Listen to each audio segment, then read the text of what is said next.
as we look at these rookie quarterbacks who are getting banged up a lot, who do you see in this that this would maybe affect as we look at this rookie quarterback class? We're going to ask you to unpack a lot about that, who you like, how they're performing, but also how these guys are absorbing the enormity of the NFL season physically. Yeah, I mean, look, Jaden Daniels has been beat up a little bit, and I think you saw his play kind of trickle down for a few weeks as he was trying to recover from that.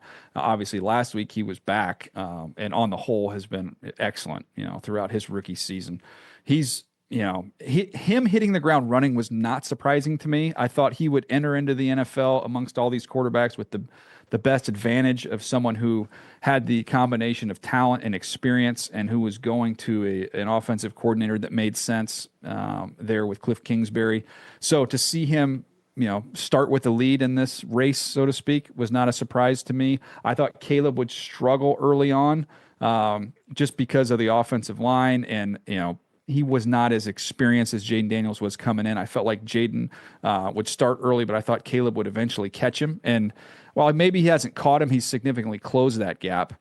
Bo Nix has been, just a perfect fit for Sean Payton. Everybody's talking about Drew Brees, but it's almost as if Drew Brees and Taysom Hill had a baby, and then that was Bo Nix. And it's like he's coached both the parents, and now he's getting a chance to coach the son with everything that he can bring to the table. And that's just a perfect marriage. But if you're going to ask me, of all these rookie quarterbacks, what I've been most impressed by, I would say Drake Maye. He's got nothing. He's got nothing to work with. And the whole worry was, we're going to ruin Drake Maye by putting him out there because of what we have around him. And the exact opposites happened. Drake Maye's gone in there and made everyone else around him better, which for a rookie quarterback is that's some rare stuff. So of all the fan bases, the one who I think should feel the most excited right now, it should be New England because of what he's doing with what he's with. I'm thrilled to hear that as a total Patriots homer, because I raise my hand that I was one of the people thinking, oh God, you're going to kill the kid because you don't have a good enough line around him, because he's got no one to throw to, because the running game doesn't exist, and because you got a freshman coach. And I just thought, Jesus, they're going to murder that kid this year. And you're right. And it has been exciting watching him. Yeah. And at the same time, I just feel like there's still a degree of holding your breath when he's out there.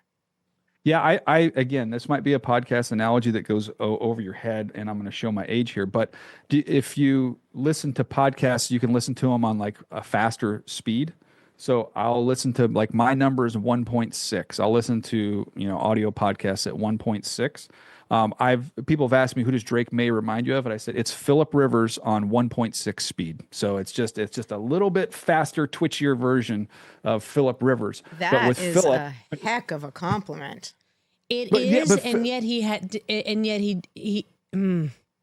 as a Patriots fan, I'm like, oh. You do realize that sitting next to me, she's now said Patriots fan 3 times. You heard that, right, Danielle? But then I'm like, Phillip Rivers, I mean, I guess so, but I want Brady. Like, I want to win. Just win, baby. Oh, there you go. Yeah, I would have an unpopular take on that and say if Phillip Rivers had played his entire career with Bill Belichick, he might have some hard work.